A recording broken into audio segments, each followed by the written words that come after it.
Being recorded. Okay, great. Here we go. Good evening to everyone. Welcome to Design Talk number 61. On behalf of the IDC alumni, I'm extremely pleased to welcome Lakshmi Menon to this forum. Today, Lakshmi Menon is going to talk about a topic which I think is extremely important in terms of how design is used as a tool for social impact. So the topic reads as dolls, pens, blankets, and more, just to say the variety of products slash projects that Lakshmi does.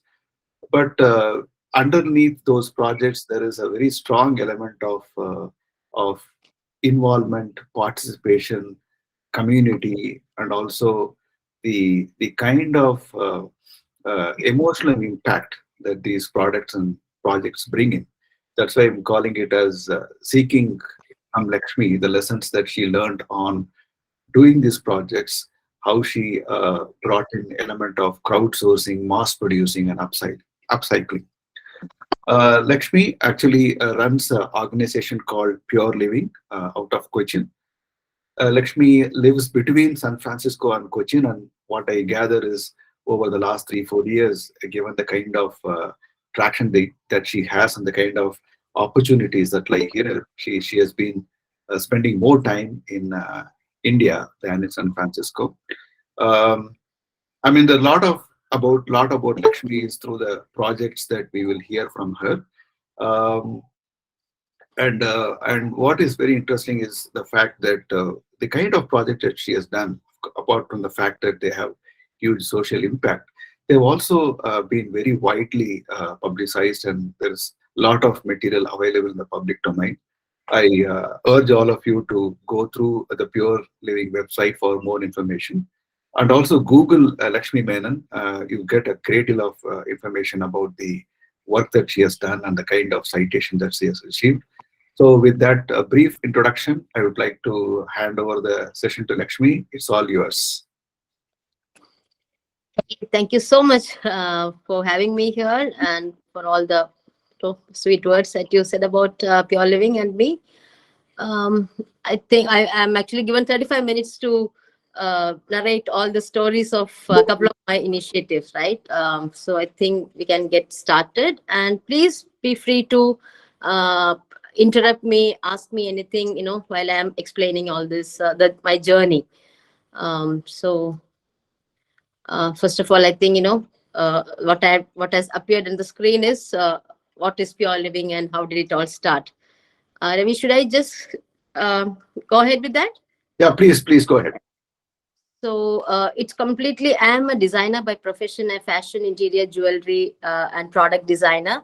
Um, and it was completely by accident. It was, I'm an accidental entrepreneur. Actually, I was just trying to find out solutions for some of the very nagging, issues that had cropped up in my space and in my area, and I think it struck a chord with the larger public that people have started writing about it, talking about it everywhere, and they started featuring me in their entrepreneurial columns by the media. That's when I realized that okay, I have become an entrepreneur. So that is how the journey had been, to this space.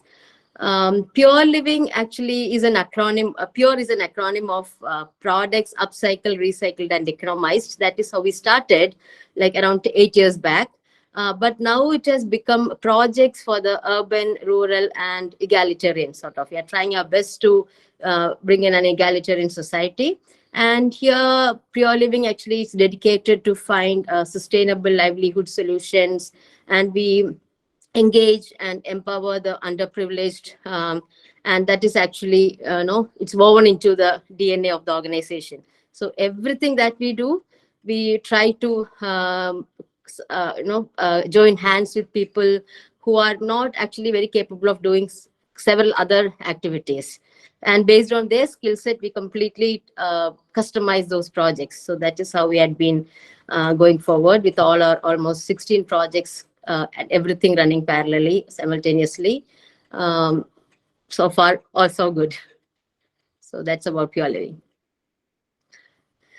Chekuti dolls was one of my, I think most popular project from Kerala. It started during the floods, which was one of the, the worst flood ever that Kerala had ever seen in 2018. And I was told, for like every Malayali, we were all kind of volunteering wherever we possible, everywhere, doing our best to kind of, help the community and all that. And one day, a friend of mine called up saying that he had visited a village. It's a handloom village, and it was completely submerged underwater for around 8 days, under 8 feet of water. And the flood happened during Onam season, when usually they have their stock to the brim, right? The every handloom society had maximum stock in their weaving units. And the cream material, that is the Kerala traditional dress. And just imagine water, submerged in water, for in dirt and filth and everything, for around 8 days. So when the water receded, this was in shambles. They couldn't revive even like 10 pieces of clothes from that. So the only solution they had was to, while they cleaned up the whole place, everybody suggested them to just burn the whole pile of fabric. Each society had around 20 to 21 lakhs worth of clothes, and they were planning to burn down the entire fabric. So, being a fashion designer, I have worked with the handloom weavers, and I know it was already a dwindling industry, and this is going to be a permanent. It's going to be the last nail on the coffin.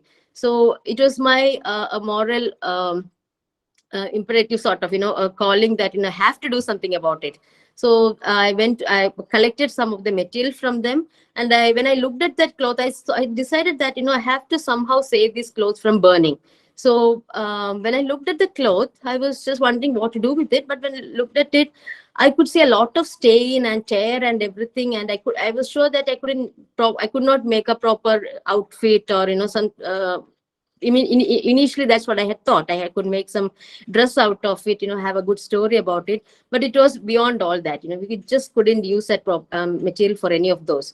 So when I looked at it, I could actually see the reflection of a Malayali on that fabric. Because wherever you travel, you get to see stains, and in every heart there was a scar. That is exactly what I saw in that cloth also. So I thought, why don't I make a small Malayali out of it? That is how the Chekuti doll was born. That is how that simple rag doll came into being. And so the next challenge was at raising money from that. And what I did was, the sari, each sari, which is around 6 meters, I converted 360 dolls.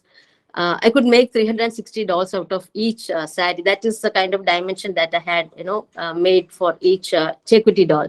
So each Chekuti doll, priced at rupees 25, fetched 9,000 rupees from each sari.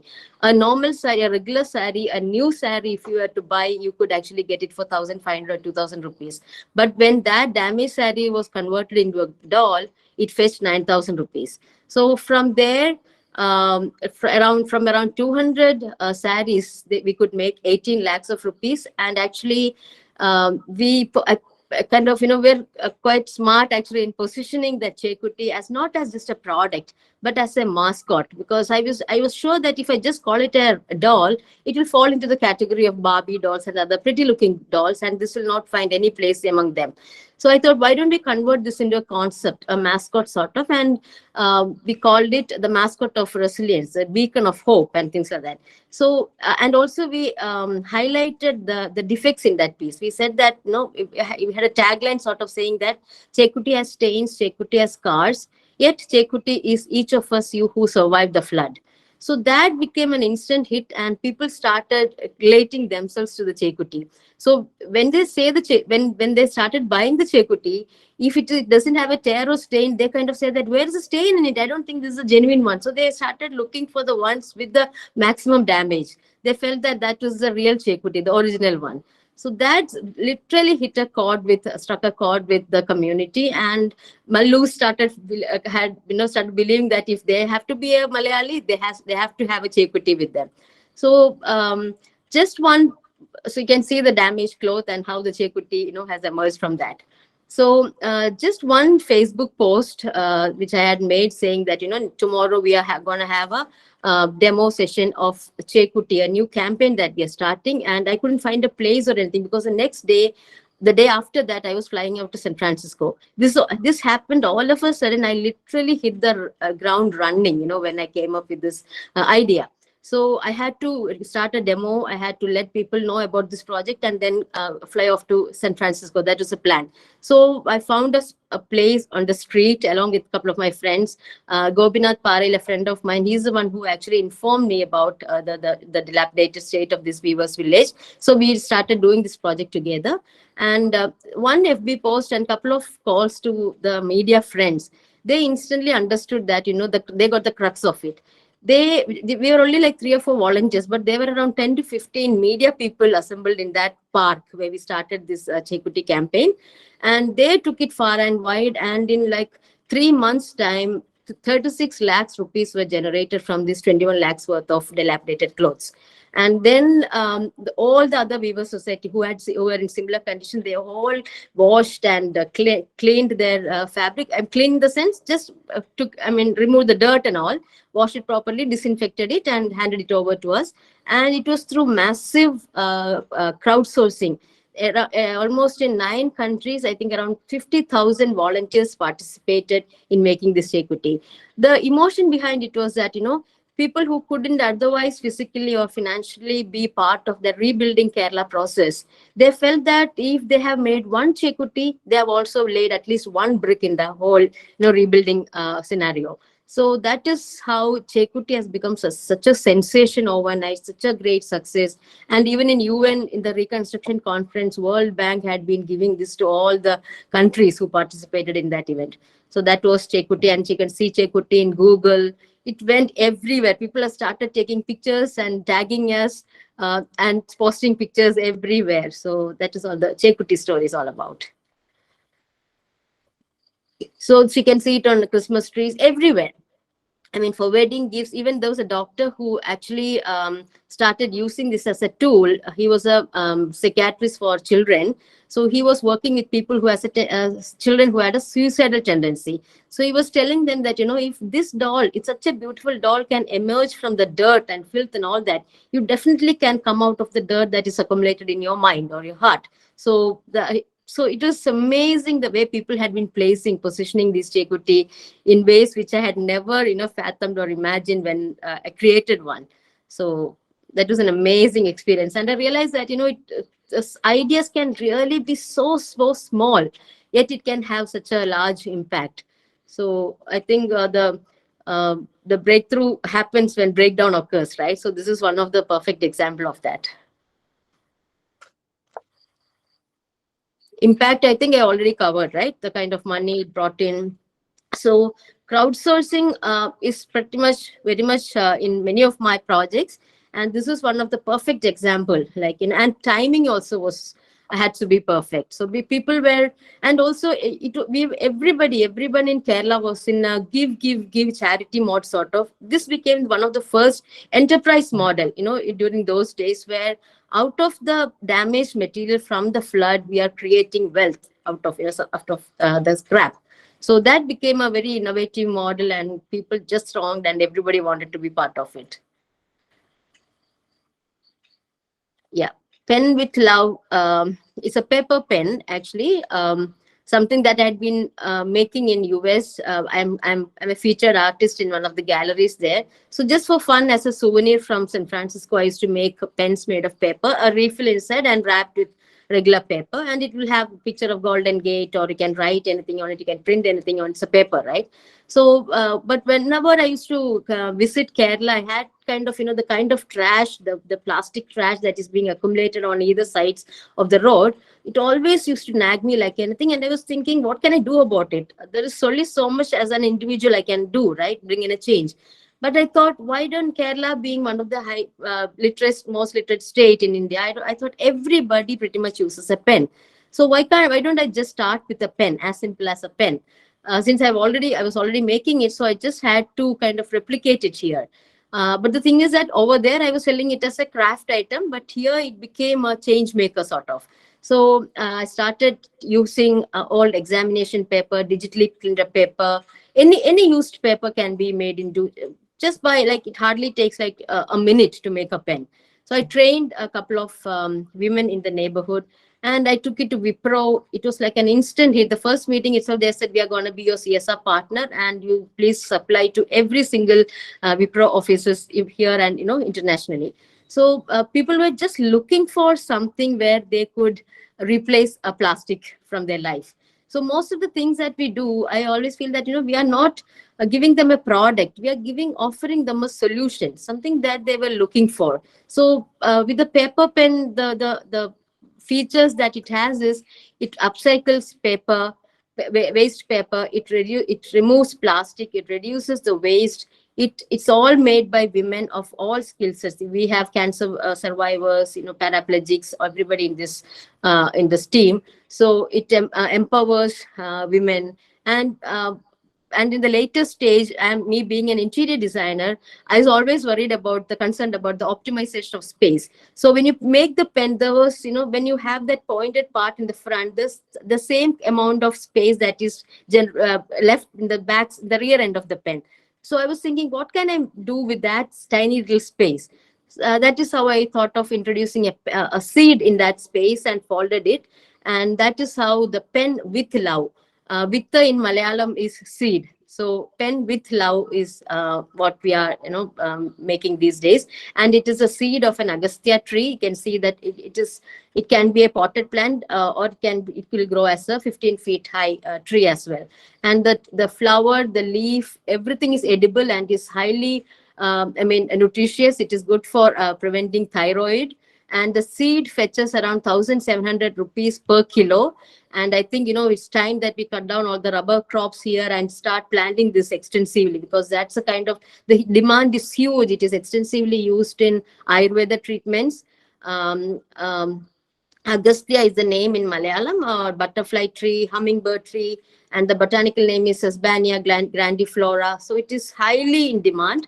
So every pen gives out one tree. So every pen literally is a mini oxygen cylinder. So there's a lot of social elements that has been attached to one pen. So when somebody buys a pen, they don't consider it as a product. They consider it as a solution to a gazillion things that they've always wanted to be associated with. So that is a pen, and I've got the patent so that I could let a lot of people make it. So I don't want anybody to just come and stop anybody from producing it anymore. So there are, like, if you look in Amazon or Google, you can see that gazillion people are making, especially people who are, like, paralyzed, paraplegic, and all that, because if they can just move their fingers, they can make a pen and earn a living. And the kind of demand that we have for a regular pen, right? So that was the story of pen with love. And I always, one of the main reasons why I initiated this pen, the product, when I was in US also, is the fact that, I, like we all know, man has traveled through the ice age. Man has traveled through ice age, stone age, metal age to finally reach garbage. So that is the age that we are in. So if you don't take a U-turn, what awaits us is damage. So I wanted to kind of, do my little bit to prevent that from happening. So that is why trying to reduce garbage wherever possible. That is one of the philosophies of pure living. Then comes Shaya. Actually, it is not in the chronological order, but these are the most popular and most my favorite projects. So Shaya, should I be taking any questions now, or is it after the presenting all this, I guess, right? Yeah, in the end we can actually. Yeah, okay. Okay, so Shaya is a Sanskrit word for mattress. We might know the Mahabharata, where Dasharath, not Dasharath, Bhishma Pidama was lying on the Sharashaya, right? So I took that Shaya from that. And this was something that we initiated during the COVID days. I think in 2020, by August, Kerala was pretty good in kind of, controlling the whole COVID thing from spreading. But by August, everything went haywire, and government had issued a notice that every single panchayat has to have an FLTC, first line treatment centers, in every panchayat. So we are looking at around 50,000 beds, cots, pillows, mattresses, chairs, and things like that. All of a sudden, within a week or two, we had to set it all up because NRIs were coming back. So there was a huge demand for all these. And as you know, Kerala is a consumer state, and we don't produce much of these here. And with all the borders locked up, we couldn't actually procure many of the things that we desperately needed from other states as well. So being a fashion designer, I knew I was kind of, even otherwise I'm kind of aware of, I keep in touch with the panchayat president, the local auto rickshaw drivers, quite in touch with the community in the grassroots level. So I knew that a lot of people had lost their jobs, and there are a lot of mask and PP gown producing units that has come up in the neighborhood.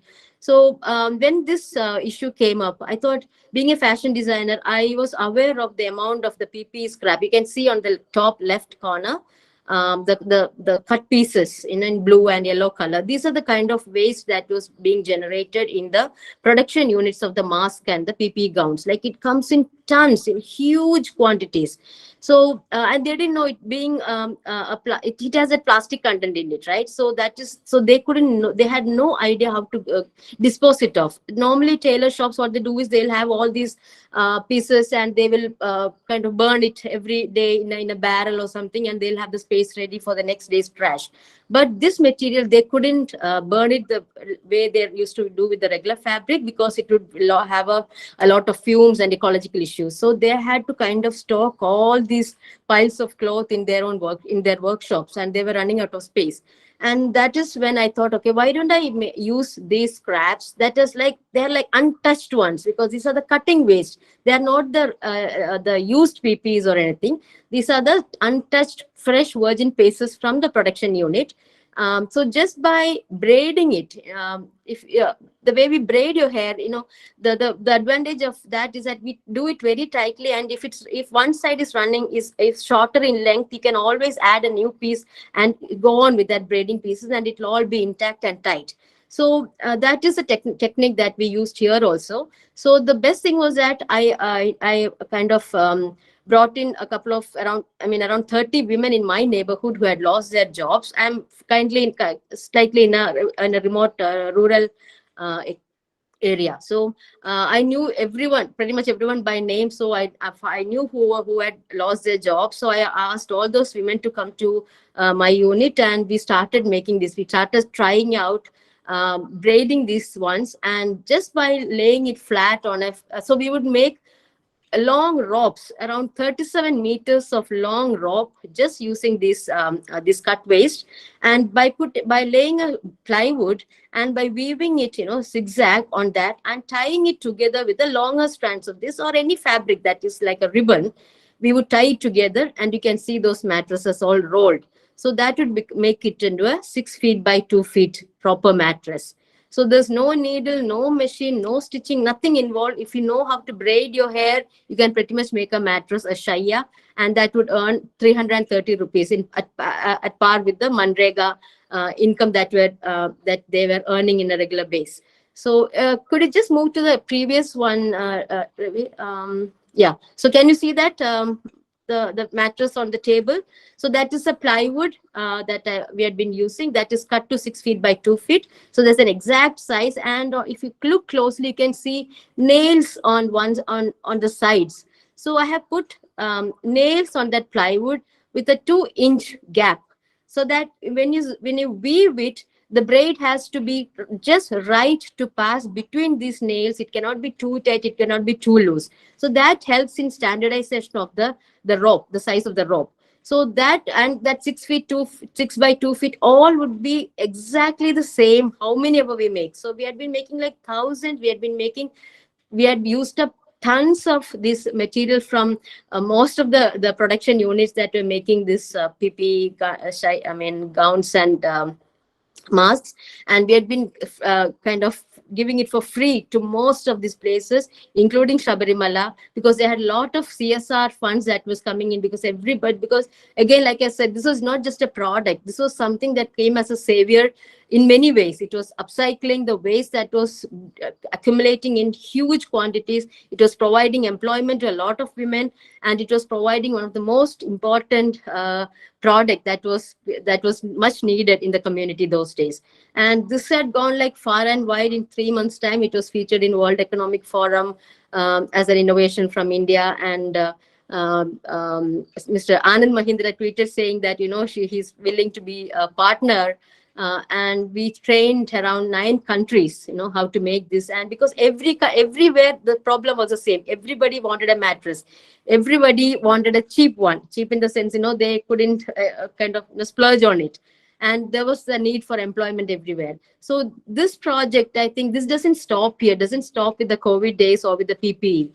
This can be made with any fabric, your shirt, your sari, curtain, towels, anything. They can be made into tiny pieces, tiny strips, and could be braided. And as long as humans are alive, a good night's sleep is a human basic right. So make it, donate it to the homeless, and you can, this is gonna be there forever as long as humans are alive, as long as fabrics are there, as long as people need employment and a good night's sleep. So that is what Shaya is all about.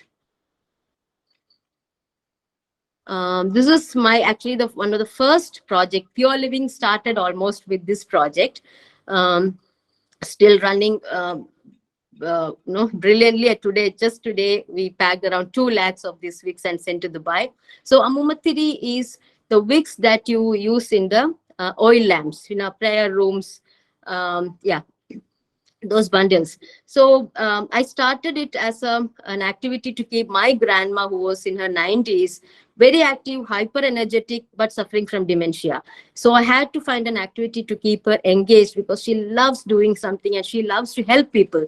So she feels that whatever she do is actually helping us in some way or the other. So one day I saw her making the wigs. She would chant and she would sit, she'd be at calm when she does that. And I could see that she was making these wigs chanting for the prayer room. So actually, just to keep her engaged for some more time, I asked her, like, very casually, can you make a few more so that we can give it to your other children, saying that this is hand rolled by your your dear mom and all that. And she just bought in that idea immediately, and she started making more of that. That is my grandma. I lost her last year. So then, so being a designer, I had to come up with a name, and the packaging, the presentation matters to me all the time. So I thought, why don't I give it a name? So in Malayalam, Ammuma is grandma and Tiri is at wig. So I started calling it Ammuma Tiri. And in English, it's Wigsdom, that is wigs made by people of wisdom.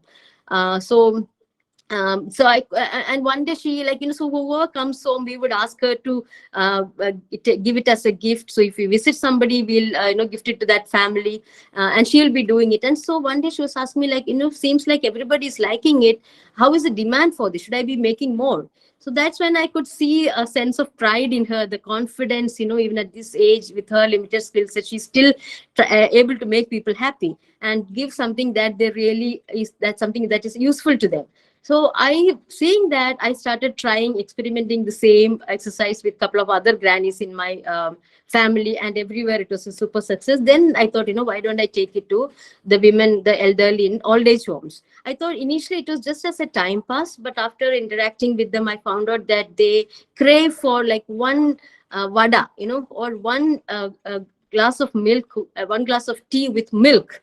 So I thought, it just it need not be just a time pass. It can be much more than that. So we developed came up with a business plan and everything. So I wanted it to be an activity that would bring in a revenue also for them, and that is how the Wigsdom, the project actually became a proper project. And then BBC, while they were celebrating 13 heroes in India, Amitabh Bachchan was the anchor for that. So this is a special show for the Diwali. There aren't much activity that we can engage the elderly And the best part about this is that it helps them to spend time. And when they do this, when they make this roll these wicks, it has an acupressure effect. It generates an acupressure effect, which actually helps them reduce the numbness of their fingers.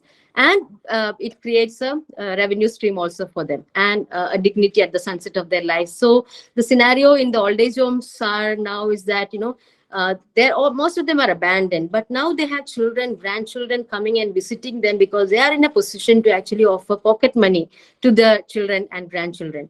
So now they are very much welcome in their family. Earlier they never were invited for weddings or anything. Now they are invited, they bring and take them with them and all that.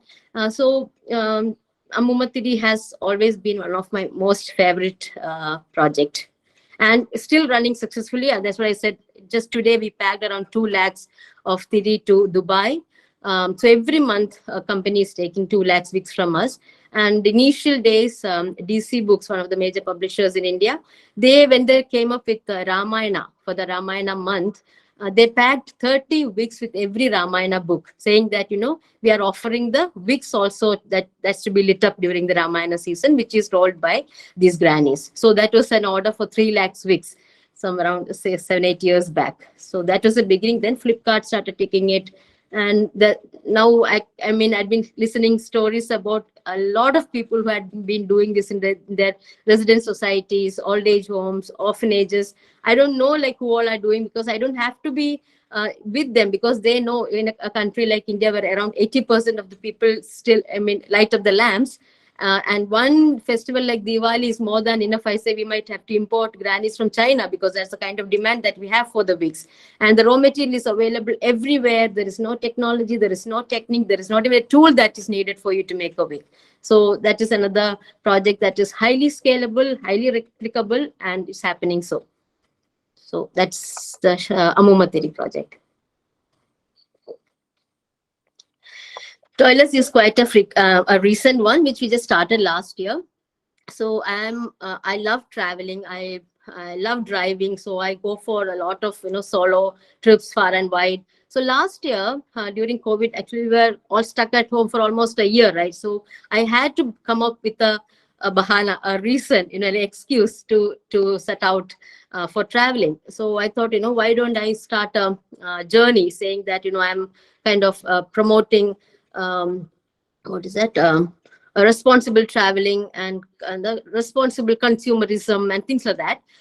So I started my journey from Cochin to, I was trying to extend it to Goa and all that. So when I started traveling, what a difference that I could experience from my travels pre-COVID was that always we women especially have such a tough time finding a clean toilet, when we travel, when you step out of your house. But the way we used to tackle is that by visiting a friend or a relative, or places that we would have already kind of marked out for a good cafeteria, a good restaurant, and places like that. But this one completely, my planning, everything went haywire, because I during COVID, none of us were welcome in any of the houses. No friends, no cousins. We couldn't step into any of their houses. And most of the places which we had usually used to visit, everything was shut down. No restaurants, nothing. So I ended up using the most filthiest toilets in Kerala. And I was actually doing this journey parallelly, opening a room in Clubhouse social media platform. I don't know how many of you are aware of it, but I was so active in that. So I called my journey Traveli. So like a Maveli, from the stories in Kerala. It's like the king Maveli. I was traveling, I'm making this traveling like a Maveli. So I called my journey Traveli. So in every when I open a room in the Clubhouse, and people from across the world, especially Mallus, would come into the room, and they were the ones who used to set my itinerary. I would say that I'm starting from Cochin, I'm going towards Thrissur. So somebody will come and say that, in Alway, there's a amazing, a small coffee shop by Sushila. You should go and eat, dosha there. So whom to meet, what to eat, where to go, what to see. These are all said by the strangers who had come into the Clubhouse room. So every time I was asking for somebody, do you know a nice place where I can take a loo break? they didn't know, because everybody kind of, they were, whichever they suggested was almost, it was all closed down. So in the by the third day, I started drinking water, like, 1 cup of water is all that I would drink the whole day, and by evening I have migraine. And I know this, I said that, this has to be, there has to be a solution to this.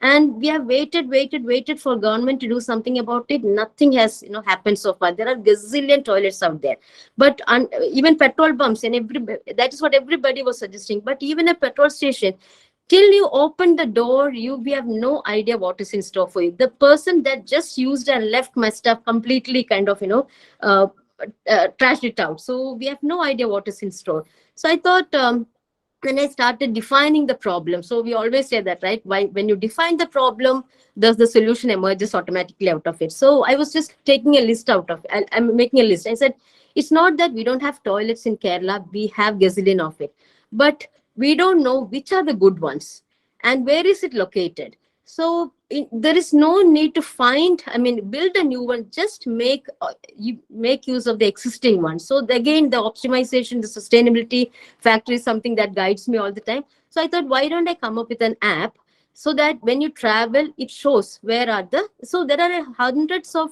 apps that helps you locate toilets, but that doesn't help us. We need guaranteed clean toilets. And that guarantee, with the guarantee, what I mean is a dry floor, a health faucet, a tissue paper, 2 hooks to put our chunni and bag, and maybe a rack to put our phone and key. If we have this, that's heaven for us. We don't ask for anything else. This is all that women need, the minimum necessities that we request for, as for the for a toilet facility. So I thought, why don't I join hands with existing enterprises, houses who can offer a clean toilet. Let it be a pay and use toilet. So it starts with 50 rupees. It can go up to any scale depending on the facilities that they provide. They decide. So Toiless is the name of the app, because for us, toilet is a place where we toil. So I wanted that to be a less of a toil. So that is why the name Toiless. So I'm not at all a techie person. So when I started discussing the idea with many techies, they said, no, you have to develop an app, and when I thought, went ahead, I realized that it would cost around 10.5 lakhs to set up one. So I couldn't, shell out that kind of a money as a volunteer. So I thought, where can I do how can I take a shortcut? Then I thought Instagram is an app that pretty much every youngster uses. And so why don't I take a piggyback ride on it? So then I learned everything about Insta. I was not very proficient in that. So I found out that if you, on the bio, you can actually have an active link. So a friend of mine, again through Clubhouse, I was discussing this idea. Every Friday, I would have a room for discussing toilets. I started asking people, Kerala is known as God's own country. Why can't we have it as a land of toilets? So if the toilet is in place, you can imagine the other features of that particular land. Pretty much everything else will be taken care of if you can assure a proper toilet. So, so a group from, a couple of individuals, youngsters from Qatar, UK, Kuwait, and they all came up and told us, we want to work with you. We are ready to develop a web app for you from scratch. So that's how we came up with the toilets.in web app. Currently, it is active only in Kerala. We have pretty much in every district around 20 to 30 toilets up and running. So now it has become an Airbnb of toilets. So instead of building even a single toilet, we had been able to rope in the existing ones. The best part is that if I'm traveling to Calicut, I don't know anybody in Calicut. So when I travel, the first thing when I reach there, I would be looking for a good toilet, and this toilet pops up. And when it pops up, it comes up with their Instagram page and everything. So it shows if if it's a boutique, it would show the products that is available. So for example, on this, you can see that it is a cafeteria. So it shows we have like small icons saying that if there is a baby bottle, it shows it's a baby friendly place. If you have a male and female icon on it, it says that it's open for both, and the price. And if it's a food, it's a food place, you'll have an icon for that. So even while you're driving, with a quick glance, you'll see what are the features, what are the facilities that is available. If you're not in mood for that, click on the next one. You have a needle point of that toilets displayed, the next one. Click on that, and if it's a boutique and all that, by the time you reach there, you will have all the products, everything already displayed. So by the time you reach there, if it's a It's mainly for women, right? So you can imagine the kind of financial damage happens when you step into a boutique. So there, the brand identity, the brand recognition, the kind of high walk-in conversion that happens, the loyalty. So these are the kind things that is attached with every toilets. So we are requesting people to become, inviting people to become a travel ally. So these are the features that we I mean, demand from a travel ally. And there are a couple of there are many resorts that have come up, I mean, joined us, because the visibility is so high. If you're traveling, if that particular resort is like even 100 meters away from the main street, it's not visible for the normal person. But when you have a toilet popping up, you naturally, you will just click on to see and what is there. And once you see the facilities, everything, there's a high tendency that you would want to visit that place. And the next time, that's where your family get together is going to happen, you know, high probability of that, because that has happened to me several times. So this is how the brands were getting highlighted in this. And so now it's becoming a very powerful marketing tool. So one of the furniture owners, showroom owners, they were saying that we have a showroom of 20,000 square feet, but we now know that just by maintaining a clean 20 square feet of clean space, that's a toilet, we can have a family walk into this, to our business center, right? So that is how powerful now the toilet is becoming. In very initial stage, so I'm the person actually running around for most of these. I don't have a proper team. For every project I'll have a team of volunteers, so trying my to do my best. So please spread the word. We are open to, like, you know, having travel allies from anywhere who can offer these facilities. So Instagram, we have the page called Toilets In.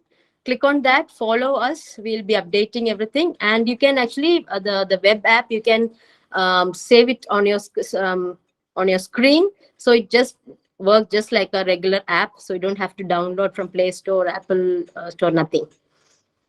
So that's Toilets. I, Chulala, I'll make it quick. So Chulala is my it's latest project and the most meaningful project ever. So this is Chula in Malayalam means broom. So it was a completely serendipity sort of a project that happened. So this is about empowering visually blind women. I'm working with 15 of them, and based on their dexterity, their limited skill sets, I could see that they were good at with the, I mean, the dexterity is so high. So they I mean, the story is too long, but finally I zeroed in a product which is a broom, which they can easily make. And being a designer, I had to make it attractive. Yeah, so that's the broom. So they are very good at weaving. So I made a frame, and they would put this um, cotton tape across, and just by interlacing 17 of those midrib of the coconut palm, you know, the irkili, a sheet kind of a thing is made, and we just wrap that around a bundle of the midriff, the broom, that which is also made by them.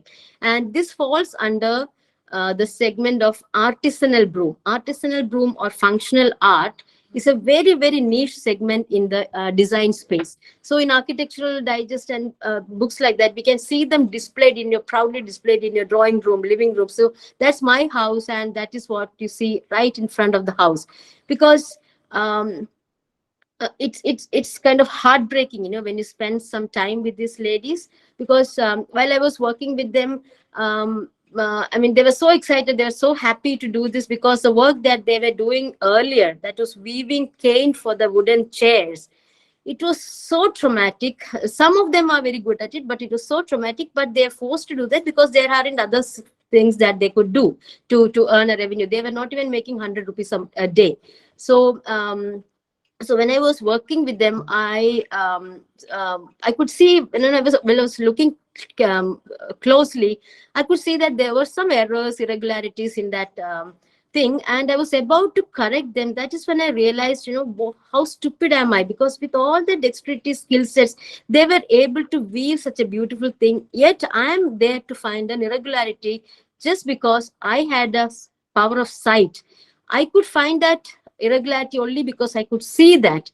So they were doing it so perfectly, yet they couldn't find a defect, and I could see that, right? So I thought, you know, this has to be, that irregularity has to be the beauty of that broom. If you can see that irregularity, pray, I mean, you're blessed. You thank God that you have that faculty, you have that sense organ intact. You can actually see that.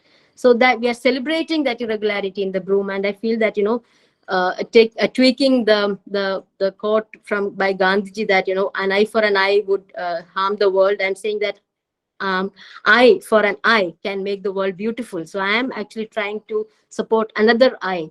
That is what Chulala is all about. So Chulala is the symbol of sight. Put it where you can actually see it, see. Because we have no idea, like, how it is to be without sight. And artisanal broom, that is, like I said, it comes in the niche segment, and it costs even $350 in a Western market. So that is why what I am aiming at: bring in dignity, bring in financial independence to these women. And this is something, we have around 2.2 billion visually impaired people in the whole world, and every single house we know has a broom, right? And I think this can be a much very, very scalable, replicable model in the entire world. So I just started it last month. I'm trying my best to take it forward. That is an Onam flower carpet made of the chulala that we did during this Onam last month. So that's kind of, yeah, I'm done. Next, I have no idea. I don't know. I mean, everything happened, without no preparation, nothing. There could be something that would just, hit me so much in my heart emotionally, and maybe the problem which I feel that, okay, it can be something that I can work on with my limited capacity, then I take it up. So I have no idea what is next. Thank you for the patience listening. Thank you, Lakshmi. I think you need to take some breath in between. One long try at this presentation. And thank you so much. What we'll do is we will open the session for questions. And please, those who are interested, raise your hands. Already, I see some hands already raised. Sunil Kumar, go ahead. Following Sunil Kumar will be Raghuram. Hi, it was so nice to see what you're doing. And you also kind of answered to the question what I had in my mind when in the beginning of the thing. I thought you had some process of identifying the problem and coming up with a solution that not just helps minority people who very much need it, but also you're making it as a financially viable solutions. So I thought you had something in your head that is working absolutely good, and I was very keen to learn about it.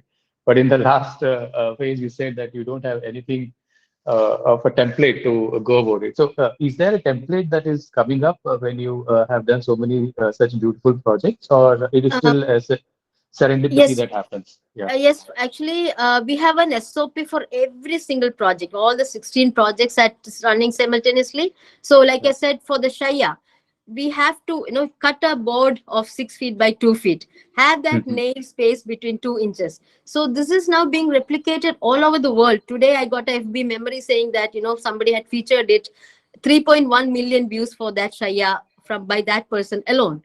So the Okay. kind of inquiries that we had been getting is amazing. And in shaya.in, we have a demo video of that.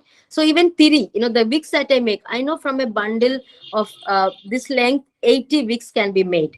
For everything, even for Chekut, it had to be a 6-inch dia and 12 inches for the string on the head, 6 inches for the string on the on the throat. So Okay. every single piece, just by the silhouette, we can make out, if it's a Chekuti or something else. So No, there's a standard SOP for everything. no, what I meant was, I mean, see now, where I'm very interested in your things is you're taken up simple solutions, you added so much value to it, upscaling or doing recycling and all those solutions, but you also made it as a how should I say, commercially a viable product. It's not just because you made it, somebody has to buy, but it also looks good. There's a market for it, and you have kind of sustained it beyond a simple idea. So, do you have, I mean, you see a problem and you say that, okay, if I work on this, I'm going to make it commercially successful, or you just have a process of making any of your idea into a commercial uh, Um, success? yeah, the pen is actually my business actually now. Everything Mm-hmm. else my ISR, individual social responsibility, because I have my own other sources of Okay. income. I'm an interior designer, fashion designer, jewelry designer, and so Okay. the revenue stream is pretty good. So Okay. I wanted all other projects, every single penny and more from my hand has to be goes to that particular project, but Okay. making sure that it is self-sustaining. For example, Mm-hmm. the every bundle has 30 weeks in it. So Mm-hmm. these grandmas get 10 paise from each. They make Mm-hmm. around 200 to 300 rupees a day Mm-hmm. by making this. So it was like for one each bundle they get 3 rupees, and this is packed by by children, not children actually, people. There's a daycare center run by the state. Which Mm-hmm. is called Buds. They have blind children there. They have physically and mentally challenged students there. So they have caretakers there. So the simple act of packing it in an envelope is done by them. So they earn a certain amount of money from them, and the packaging, everything, it all together, it costs around 4 rupees, and these are sold at 5 rupees. So there's a 1 rupee margin in every single packet, and that Mm-hmm. goes into their account, so that even if I mean not in a position to financially help them, this is self-sustaining. The money that is generated from every pack will kind of roll into the project, roll back into that. Thank you so much. It was so wonderful to listening to your solution. Thank you. Because I don't want it to be sustained. I mean, dependent on my revenue stream. Yeah, Because yeah, yeah, yeah, I decided to become a Swamini or something. I don't want these projects to be affected by that. yeah, yeah. It's wonderful. It's wonderful. Yeah. Thanks, Well. Go ahead, Raghu. Make it very short, people. Please, who have questions?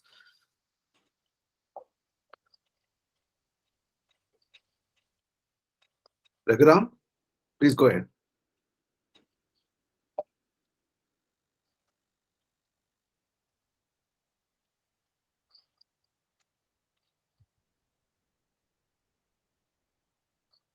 Oh, is Raghu there, or is Raghu? You may need to unmute.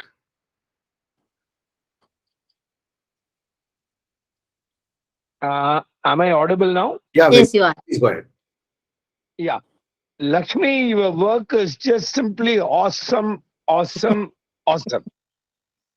Thank you. And except your toilets project or the idea, rest of all the thing what you have just made is a simple line like waste to wealth. Am I right? Yes. Everything else other than toilets is waste to wealth. Am I right? Yes, absolutely. Okay. Including the toilets, Uh, actually. Let me tell you, Yeah. today, the world number one income part of IKEA is paying billions of dollars just to collect waste from across the globe and make furnitures and products for IKEA, the world's number one. I see a huge income part in you. I'm serious. So But it could be a global network which could be scaled up.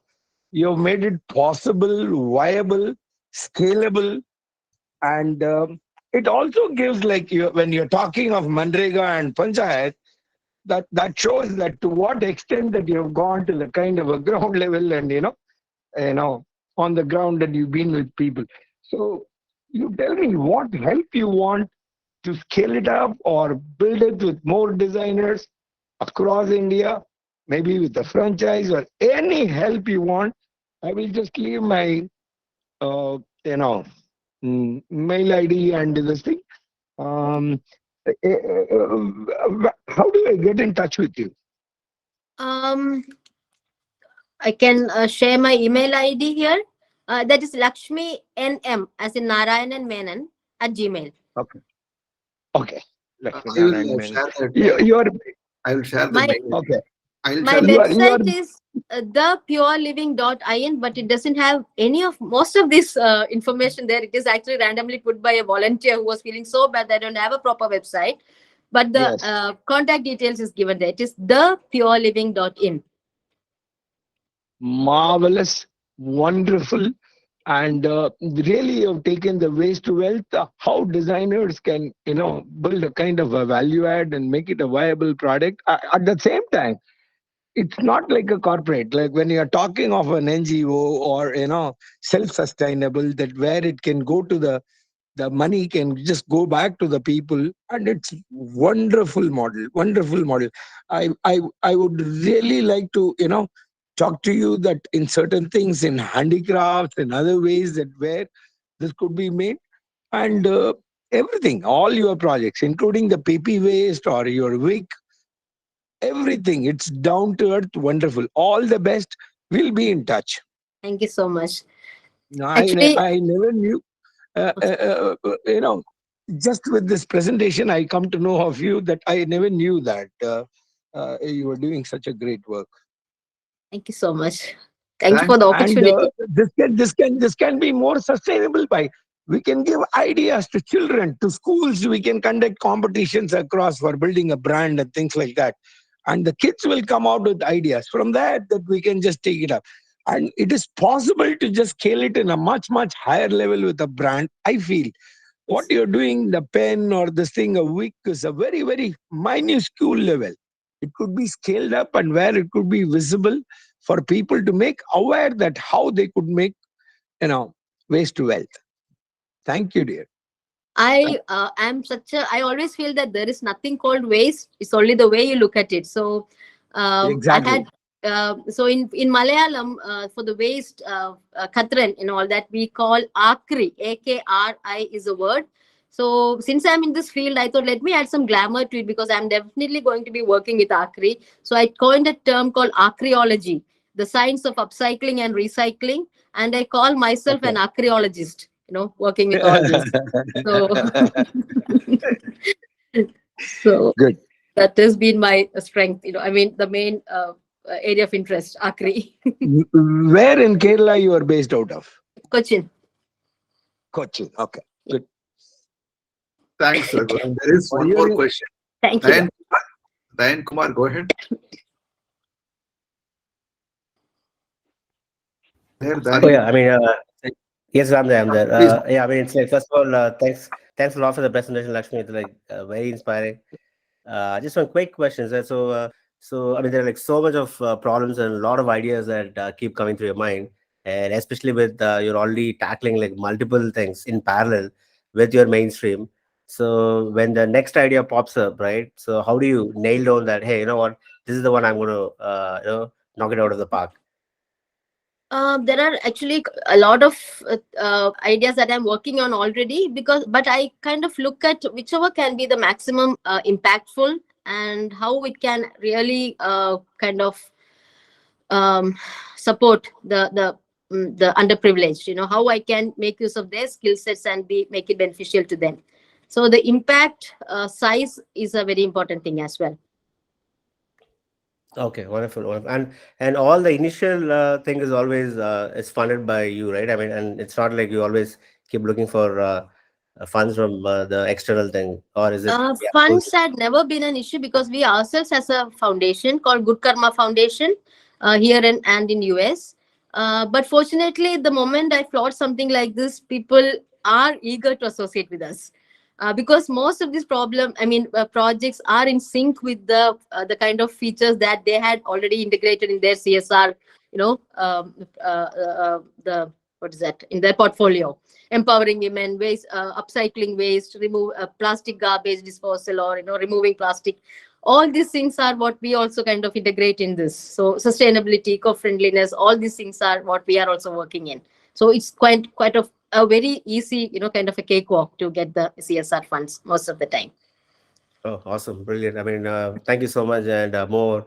Over to you. Thank you. Wonderful. We have to get to a closure of this session, and it's amazing, Lakshmi. Thanks for doing this for us. And if you go through the comments, there are some very interesting comments that have appeared in the message box.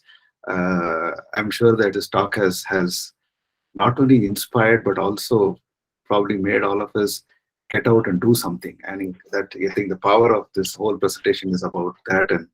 And I know that it looks so simple for us to see, but a lot that goes behind is probably must be much bigger than what we can possibly see. So on behalf of this forum. I thank you for doing this, and also wish you all the best for all those which are going to come, which are already there, which we are going to discover as we move along, as you rightly said. And we wish success for all of those projects. And I'm sure that this forum will be very keen to be in touch with you. I'll share your email ID and the contacts, and any of anybody, any designer who wants to collaborate, work with you, I think they should reach out to you and try and see what can be done collaboratively. And with that, I before we close, I also would request Nimish to add his note and also any announcement that he wants to make on one important thing that Lakshmi, you probably would have one more, what do you say, honor that this year we are ending with your lecture, because the next session is going to take take shape only in 23 January. So in that sense, we are closing this forum. You will be remembered as the lecture of the last lecture of this year. Oh. Yeah.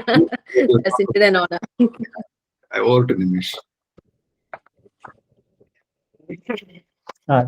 Thanks, Ravi, and wonderful to have you here, Lakshmi. Wonderful to have you as the last of the year, like Ravi said. And we thought, let's take this, let's take a pause here and see and share with the people here what we have achieved. We started these talks in July 2022. And till now, we have done we had done 60 before this. Today was the 61st talk. So almost, without a break, we have been doing one talk a week. Even last year in December, we took a break, and now we again head into a break.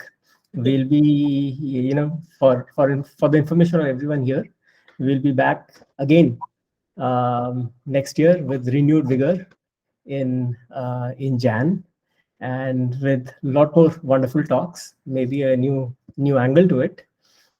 In the past, we have had some really good talks, some real star talks, star pullers, with more than 100 people who joined. For example, Professor Rao's talk, Professor Povaya's talk. Some very good talks we had. And Lakshmi, this was like, your was also, very. It was very apt to end the talks. This series of talks with your talk. With that, I would also like to thank everyone, thank the volunteers, the 3 R's and 1 N. So that is Ravi, Raj, Rahul, and Nimish.